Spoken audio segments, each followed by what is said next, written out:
Hi everybody, I'm going to read the next few chapters from our story, The School Freezes Over, the Eerie Elementary series by Jack Chabert. And we're on chapter 5, and the title of this chapter is Frozen.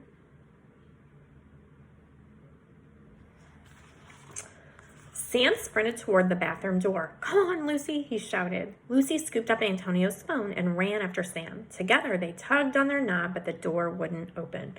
"We're coming, Antonio," Sam yelled through the door. Lucy looked around, then exclaimed, "Let's grab a tool from Mr. Nakobe's supply closet. It's just down the hall." Sam and Lucy's shoes splish-splash as they raced down the dark, wet hallway. Lucy yanked open the closet and both friends rushed inside. "A hammer," Sam said, grabbing the tool. "This should work." Here's a picture of the tools. Seconds later, they were back at the bathroom. They could hear Antonio calling for help. "Hang on, Antonio," Lucy shouted. She banged the hammer on the doorknob. The third time he swung, there was a loud crack. The knob broke. Sam and Lucy pushed open the door.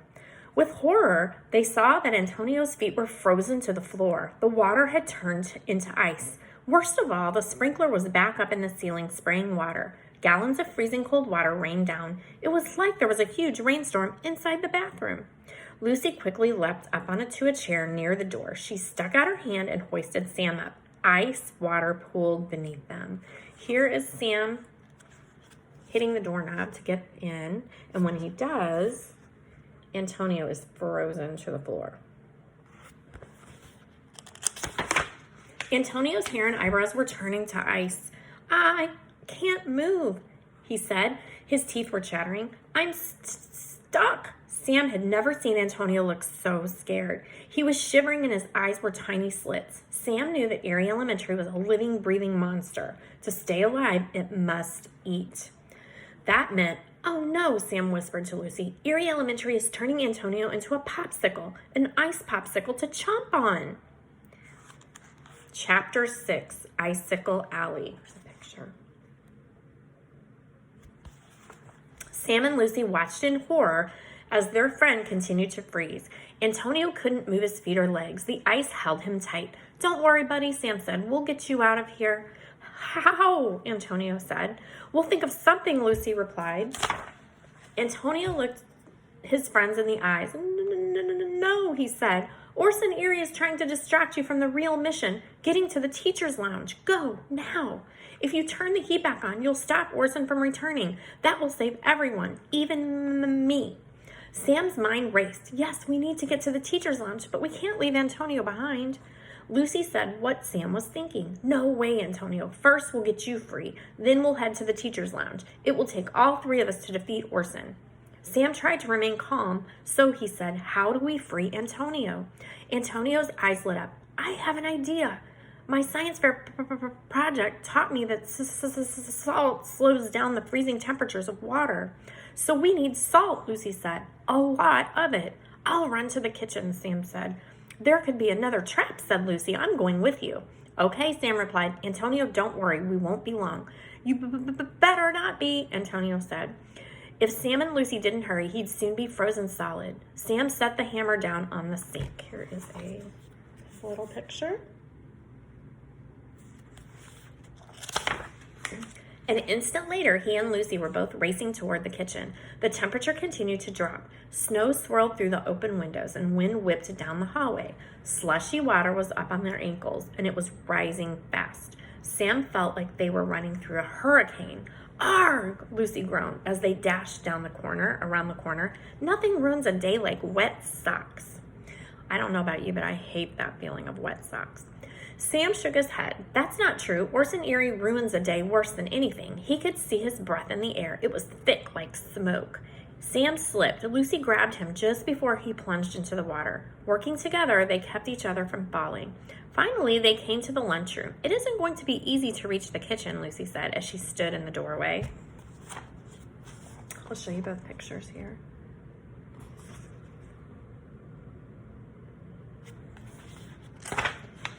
The lunchroom was dark and strange. Shadows seemed to dance on the walls and across the wet floor. Water dripped from the sprinklers and through the ceiling tiles. Jagged icicles hung from the room's high ceiling.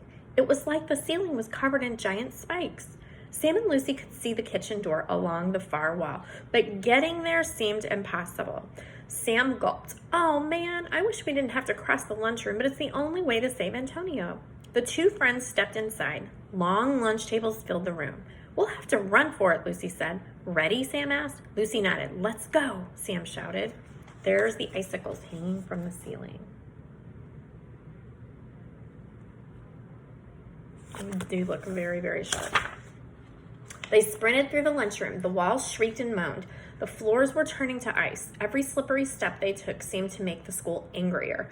They were halfway to the kitchen when, smash! Oh no, Lucy yelled. Sam eyed the spike-covered ceiling. The icicles were beginning to fall.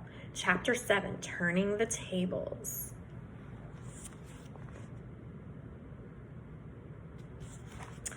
Icicles crashing to the floor as Sam and Lucy raced toward the kitchen. A huge icy spike smashed right in front of them. Yikes, Lucy exclaimed. That one nearly got us. Sam gripped Lucy's hand. They were too far from the hall to go back, and they were too far from the kitchen to keep going.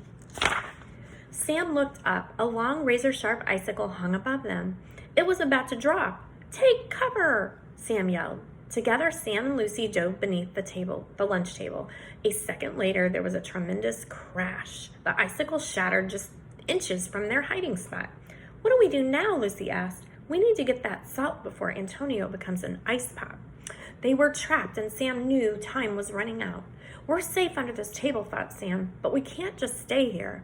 Wait, Sam exclaimed. Maybe we can bring this table with us. We'll carry it over our heads like an umbrella, all the way to the kitchen like a shield.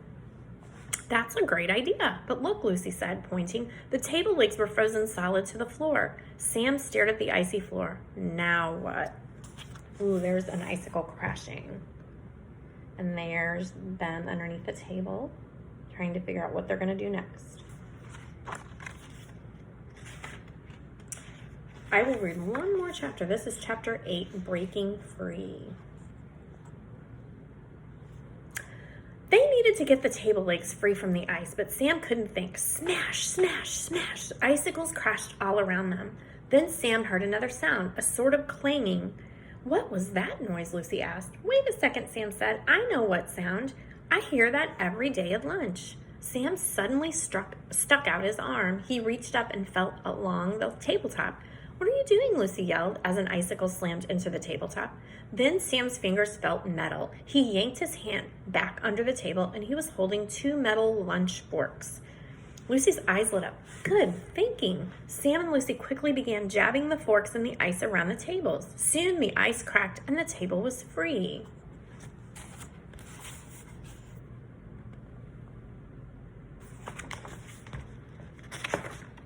Let's go, Sam said. He and Lucy grunted as they lifted the table. Icicles shattered against the tabletop, but it shielded them all the way to the kitchen.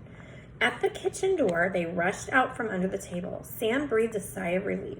No ice and no spiky traps in here, he said. Finally, this school cuts us a break, Lucy said as she grabbed a large bag of salt from the kitchen cabinet. Sam and Lucy burst into the hallway. They raced back to the bathroom, slipping and sliding as they ran. The two friends gasped when they entered the bathroom. Antonio was frozen up to his waist. What took so long? Antonio said. Lucy tore open the bag of salt and poured it over the ice. Sam helped rub it in. The salt stopped new ice from forming. It was working, but it wasn't working fast enough.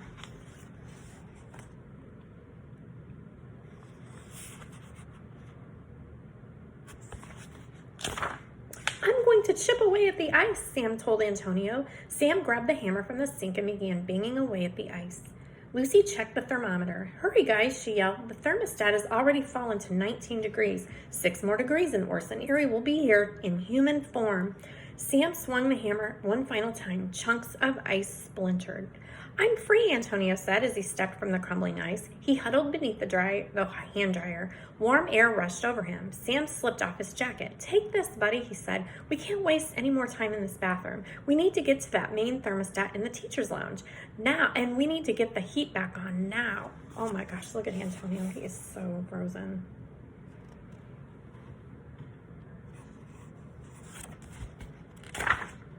And that is the end of chapter 8. So next time we'll read chapter 9, which is Heat Race.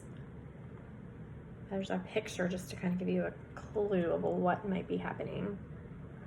So hope you enjoyed our chapters today, and next time we'll read chapter 9 and a few more chapters after that. Thanks. Bye, guys.